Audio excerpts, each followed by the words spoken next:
Merits of presidential form of government and demerits of parliamentary form of government को देखते हैं कि क्या मेरिट्स और क्या डीमेरिट्स हैं। देखिए, सबसे पहली बात आती है कि प्रेसिडेंशियल फॉर्म ऑफ गवर्नमेंट में स्टेबल गवर्नमेंट होती है, फिक्स्ड टेन्योर होता है, उसमें सदर को रिमूव नहीं किया जा सकता।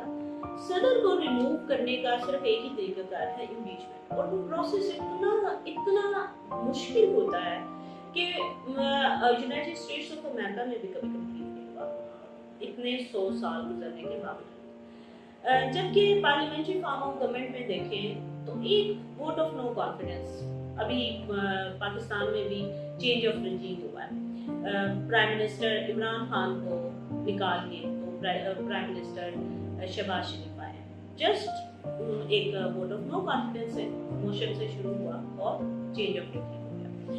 देन देखिए, एक और जो चीज बड़ी जबरदस्त है प्रेसिडेंशियल फॉर्म ऑफ गवर्नमेंट में, वो एक अपॉइंटमेंट ऑफ टैलेंट है। टैलेंट का मतलब ये है कि जो जिस फील्ड का होगा उस फील्ड के बंदे को लगाया जाएगा। अगर कोई फाइनेंस का बंदा है तो कहीं से भी उसे अपॉइंट किया जा सकता है, कहीं से लॉ में भी अपॉइंट किया जा सकता है। और जबकि पार्लियामेंट्री फॉर्म ऑफ गवर्नमेंट में ये जरूरी है कि वो टैलेंट आप ही पार्लियामेंट से ही ढूंढे, पार्लियामेंट से ही टैलेंट ढूंढे। अब इसमें होता क्या है कि पार्लियामेंट के अंदर जो टैलेंट मौजूद है वो जरूरी नहीं है कि वो पर्टिकुलरली किसी मखसूस डिपार्टमेंट का हो टैलेंट। मिसाल के तौर पे अगर आप पाकिस्तान की मिसाल लें तो पाकिस्तान में कितनी दफ़ा रिसेंट ईरा में अगर खान साहब का आप देखें तो उन्होंने डिपार्टमेंट्स चेंज किए। जैसे हम फवाद चौधरी की मिसाल ले लेते हैं, फवाद चौधरी की को वज़ीर इत्तलात भी बनाया गया और वज़ीर साइंस एंड टेक्नोलॉजी भी बनाया गया। लेकिन प्रेसिडेंशियल फॉर्म ऑफ गवर्नमेंट में स्टेबल गवर्नमेंट के साथ साथ जो मिनिस्टर्स की मिनिस्ट्रियां हैं, मिनिस्ट्रीज सॉरी कहना चाहिए मुझे, मिनिस्ट्रीज हैं, वो भी स्टेबल होती हैं क्योंकि वो अकॉर्डिंग टू द टैलेंट होते हैं। और साथ ही आप देखिए, जब आपने टैलेंट के मुताबिक करना है तो उससे होगा क्या, उससे होगा ये कि आप बड़ी आसानी के साथ एफिशिएंसी भी कॉम्प्रोमाइज किए बगैर आप डिपार्टमेंट चला सकते हैं। एफिशिएंसी आएगी जब एक अपॉइंट किया है आपने, मिनिस्टर अपॉइंट किया है और वो minister according to the talent appoint हुआ है तो डेफिनेटली वो एफिशिएंट काम करेगा, एफिशिएंसी से काम करेगा। तो इसके अंदर जबकि पार्लियामेंट्री फॉर्म ऑफ गवर्नमेंट में वही बात कि आपको पार्लियामेंट से ही टैलेंट ढूंढना है। अब पार्लियामेंट में टैलेंट नहीं है तो फिर क्या करेंगे, फिर आपको एडवाइजर्स लगाने पड़ेंगे और वो भी होता रहा है, एडवाइजर्स से भी काम लेना पड़ा है क्योंकि मिनिस्टर से ज्यादा टैलेंटेड एडवाइजर्स थे।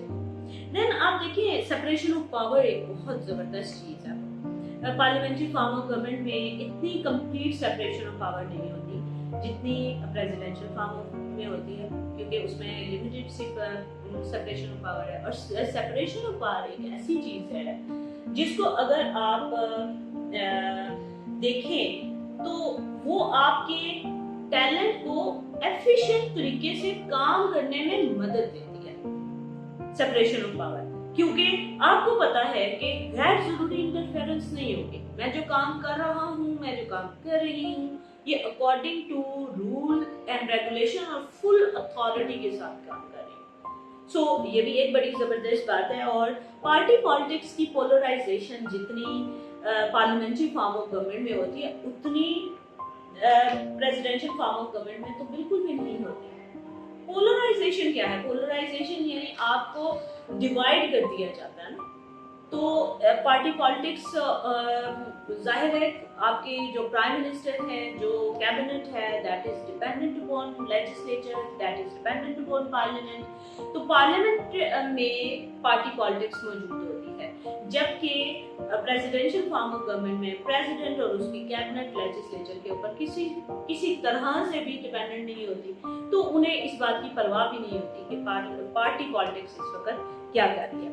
देन आप देखिए, अकाउंटेबिलिटी की अगर आप बात देखें तो अकाउंटेबिलिटी ज़्यादा स्ट्रॉन्ग है प्रेसिडेंशियल फॉर्म ऑफ गवर्नमेंट में बनिस्बत पार्लियामेंट्री फॉर्म ऑफ गवर्नमेंट में। डायरेक्ट अकाउंटेबिलिटी प्रेसिडेंट के पास इख्तियार मौजूद होता है, वो कैबिनेट को पूछ सकता है।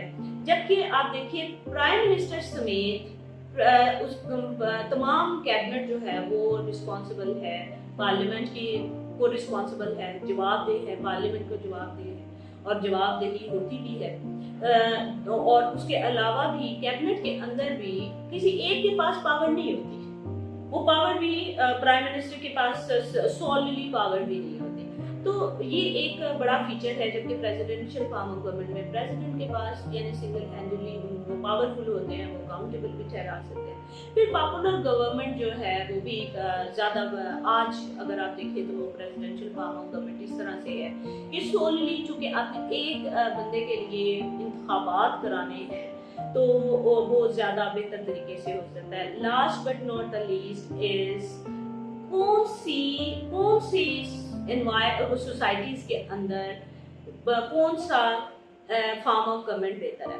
अगर आप प्रेसिडेंशियल फॉर्म ऑफ गवर्नमेंट की बात करें तो ऐसी सोसाइटीज जो पोलराइज्ड हैं, जहाँ पे एथनिकली सोसाइटी हेट्रोजीनियस है, बहुत सारे एथनिसिटीज मौजूद हैं, या वहाँ पे रिलीजन्स बहुत सारे मौजूद हैं, वहाँ पे comparatively presidential form of government बेहतर होती है बनिस्बत पार्लियामेंट्री फॉर्म ऑफ गवर्नमेंट के। और उसमें अगर आप सारे सेलिएंट फीचर्स को वन लाइन में डालें तो आपको उसमें कंसेंसस और कोहेरेंस ये दो लफ्ज नजर आएंगे कि हम क्यों कह रहे हैं कि जहाँ पे हेट्रोजीनियस सोसाइटी है, मल्टी एथनिक सोसाइटी है, वो ज़्यादा बेहतर है बनिस्बत पार्लियामेंट के।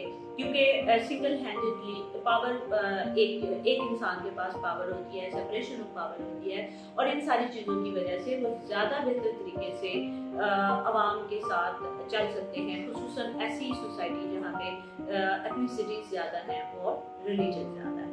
आई होप कि आपको आप इसके सेलियन फीचर्स को देखते हुए इसके जो मेरिट्स हैं वो भी क्लियर हो गए होंगे प्रेसिडेंशियल फॉर्म ऑफ गवर्नमेंट के, और उसी के साथ साथ आपको डीमेरिट्स भी पता चल गए होंगे parliamentary form. Thank you so much.